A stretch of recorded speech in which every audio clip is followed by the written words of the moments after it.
Dans les dernières années du 19e siècle, des milliers de personnes se rendent à la ville de Londres pour voir une exposition intrigante et s'émerveiller devant l'art d'une culture étrangère, art produit par un peuple dit d'eux sauvage.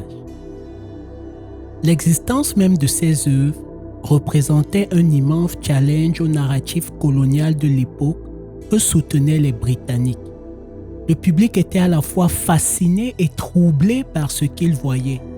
Ce qui les troublait, c'était que ces œuvres étaient d'une société africaine et que tout le monde au 19e siècle pensait pourtant que les Africains n'avaient ni technologie, ni culture, ni même l'histoire nécessaire pour produire des œuvres d'une telle sophistication. Ils pensaient tout simplement que les Africains étaient incapables de produire une civilisation.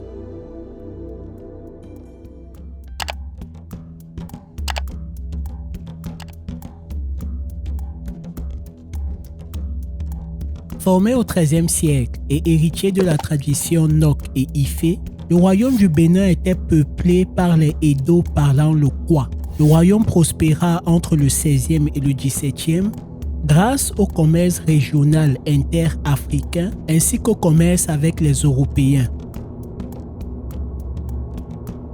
La capitale, également appelée Bénin, était la plaque tournante d'un réseau commercial contrôlé exclusivement par le roi.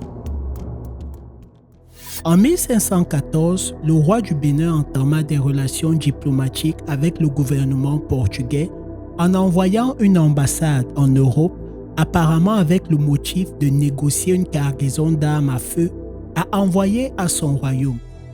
Les Portugais n'étaient pas enclins à armer un ennemi potentiel et envoyèrent au contraire un certain nombre de missionnaires chrétiens pour essayer, comme cela avait été tenté ailleurs en Afrique, notamment au Congo, de convertir le souverain et donc son peuple au christianisme.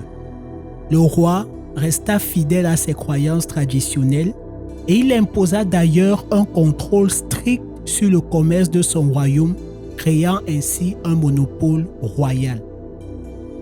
L'Oba de Bénin avait clairement une position de force pour les négociations avec les Européens, vu qu'il réussit à interdire la vente d'esclaves masculins après 1516 parce qu'il en avait besoin pour sa propre armée. Les rois du Bénin avaient le titre d'Oba et étaient considérés comme ayant le droit divin de gouverner. Le roi ne contrôlait pas seulement tous les échanges commerciaux avec les étrangers, mais il possédait aussi la grande majorité des biens de grande valeur dans le royaume, tels que les peaux de léopard, le poivre, le corail et l'ivoire. Les rois apparaissent souvent comme chefs guerriers et peuvent être identifiés par des symboles de leur rang, tels que des marques de scarification en taches de léopard et des colliers en dents de léopard. Le léopard était un symbole approprié pour l'Oba, puisque l'animal était considéré comme le roi de la brousse et seul le roi était autorisé à tuer cet animal, habituellement lors d'un sacrifice annuel par le roi en son propre honneur. Les masques d'ivoire destinés à être portés à la hanche des dirigeants montrent des rois avec des couronnes et des colliers de tête humaine, signifiant soit le monopole de l'Oba sur le commerce, soit sa domination sur les étrangers. Le royaume de Bénin déclina au XVIIIe siècle quand le royaume fut attaqué par les Britanniques qui voulaient en fait renverser le monopole de l'Oba à la fois sur les ressources et sur le commerce dans le royaume. Après avoir déjoué une première attaque, l'Oba Ovonramwen se fait attaquer le 18 février 1897 et cela va causer l'incendie de Benin City, la destruction et le pillage, notamment des bronzes de Bénin et des palais royaux, et la mort d'un très grand nombre d'habitants. Les Britanniques finiront par contraindre le roi à l'exil à Calabar tout en expédiant leur butin à Londres. Près de 2400 objets provenant du trésor royal de Bénin furent rapportés en Angleterre et soit vendus aux enchères, soit exposés au centre de recel du British Museum.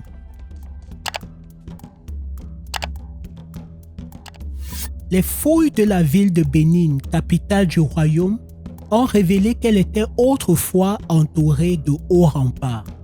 Les murs n'avaient toutefois pas une fonction défensive, mais servaient à délimiter différents groupes de parenté au sein de la capitale, tous fidèles au roi, mais ayant chacun leur propre terre agricole périphérique.